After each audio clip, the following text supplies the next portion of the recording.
2 years before the making of Elizabeth and Essex, Errol Flynn and Bette Davis made another film together called The Sisters, directed by Anatole Litvak. And this was shortly after Robin Hood had come out, and of course Flynn is now, big in the box office. So now comes The Private Lives of Elizabeth and Essex, a year later. And now Bette Davis, her star has risen in the interim, and of course they were basing this on Elizabeth the Queen, which was a play. But they thought, well, we can't call this Elizabeth the Queen because, after all, Errol Flynn is a big star. So they came up with this idea of calling it The Knight and the Lady.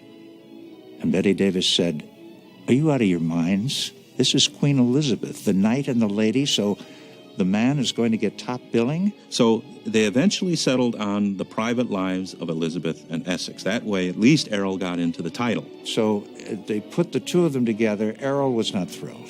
It wasn't something that he wanted to do. And Mike Curtiz was at the helm. That didn't help. And Bette Davis was terribly unhappy to be working with Errol Flynn again. Not only did Bette and Errol not see eye to eye, she detested him, couldn't stand him. She was a very outspoken lady. And she would go to Jack Warner's office, and he could hear her coming, and he would dash into the men's room, which was connected to his office, and stay there until she finally left. Her idol was Laurence Olivier, whom she had first seen in Fire Over England in 1937. She wanted Laurence Olivier to do the role, who would have been perfect, because he was a bona fide Englishman and a great actor as well. And she thought that Flynn was too shallow. I can't force him back, and you know it.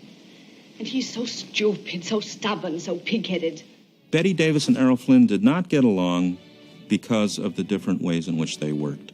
Errol had a live and let live philosophy. He didn't care how you worked as long as you respected the way he worked.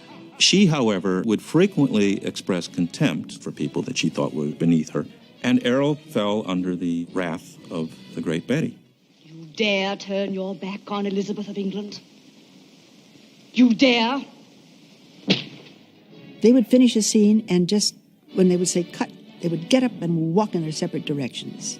Although Bette Davis, famously didn't want Errol Flynn to be her co-star, there is such chemistry between the two of them. Seeing Bette Davis, who was clearly completely enraptured by Errol Flynn, who looks at her in such an endearing way that you know that she's completely melted inside as a woman as well as an actress. Robert, I don't know which I hate the most. You for making me love you, or myself for needing you so.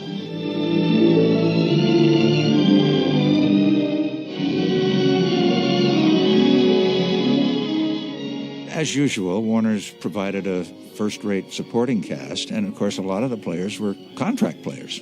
After Olivia had this great smash in Gone with the Wind, she went back to Warner Brothers. And Jack Warner had a curious philosophy about actors and actresses. He liked to keep them in their place. So what he did was he took her and he put her in Elizabeth and Essex, and she had this tiny little role, and it made her miserable. I had no desire to play, but your Majesty commanded me. So much as she would have liked to complain about having this minor role, she kept her mouth shut.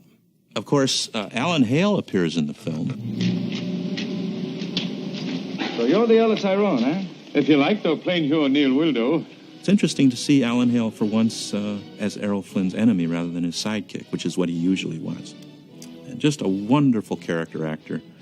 He was also a silent film actor for a long time before he came into sound. The same can be said of Donald Crisp, wonderful actor. It's said he held the all-time record for most appearances by any actor, over 400 films. You could always count on him, whether it was a contemporary film or a period piece and what have you, and he'd had enough experience over the years so he could adapt to almost anything. One of the interesting things about Elizabeth and Essex, of course, is the appearance of Vincent Price. Sir Walter Raleigh. This was really Vincent Price's breakthrough part. You even had a very young Nanette Fabray, who played one of the ladies in waiting. Come live with me and be my love. And of course, here she was with all these heavyweights, and Mike Curtiz, who could be rather intimidating, Technicolor, et cetera, et cetera, et cetera. So this was certainly a launch for her. I was signed to Warner Brothers on one of those really short 6-month little contracts that they have for beginners, and I was assigned to Elizabeth and Essex, and I was told it was going to be Bette Davis and Errol Flynn. He was so gorgeous, and he came over and introduced himself. Of course, he didn't need to introduce himself. I mean, he was Errol Flynn, and he came over and said, "Hi, I'm Errol Flynn," which was a gorgeous man, and we chatted a little bit, and he kept smiling at me with that big smile, and I smiled, and he says, "Braces, they told me you had braces. Oh, it's great." And he turned around and walked away. He was just interested in my teeth. He wasn't interested in me. I was a little disappointed. But hey, I got to meet Errol Flynn. Fiery wench, aren't you? Michael Curtiz, I was told, was one of the major motion picture directors in the industry. And I was apparently supposed to be thrilled about that, but I didn't know what it meant to be working with Michael Curtiz. But I did whatever he told me to do. My first scene with Bette Davis was I was supposed to throw myself at her feet. And I raced across and I threw myself down at her feet and skidded right past her. I didn't know about marks. There are things that you have to land on in the motion picture business. She was very patient. We had no air conditioning in those days in the studio, and she was there in this big, heavy costume. And she said, "It's all right, darling, just take your time." And she said, "There's a mark down there on the floor." And so I looked at it, and I said, okay. So Michael Curtiz said, "We're going to start all over again." He's yelling, and everybody's sound, you know, how they go click, clack, buzzers go off, and kind of things like that. So the next shot of me with Bette Davis is running across the floor, watching for my spot. And I landed on it, and she laughed, and she said, "No, darling, you don't do that. You have to see it out of the corner of her," however she explained it. We finally got the scene done, and I've seen it, and it's a very good scene. I was very good in it. I don't know how to thank Your Majesty. Oh, but it's doubtful if you'll come. No, I shall command it.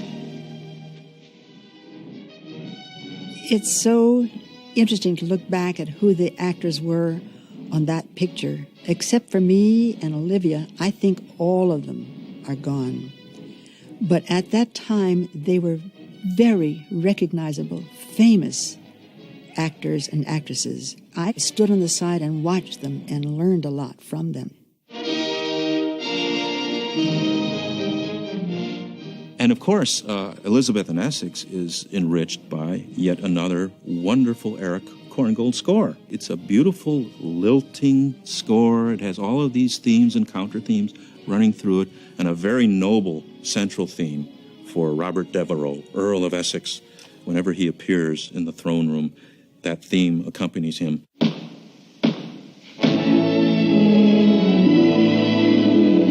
Robert Devereux, by grace of Her Majesty, Earl of Essex, General of the Horse and Knight of the Garter. Everybody had their themes, you know, in the leitmotif style.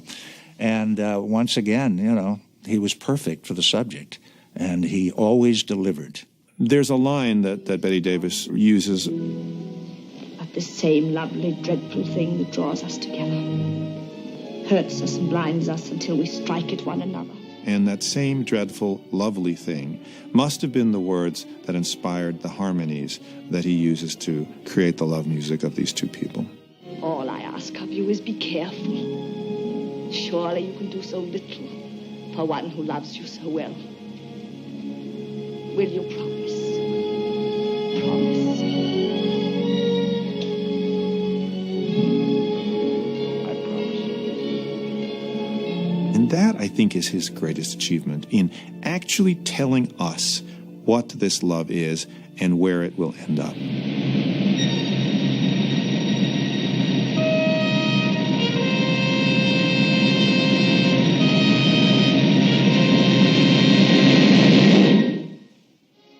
I don't remember anything about the big premiere, but I remember the first preview screening, and I was shocked to be in a theater and seeing myself on the screen with Bette Davis and Errol Flynn.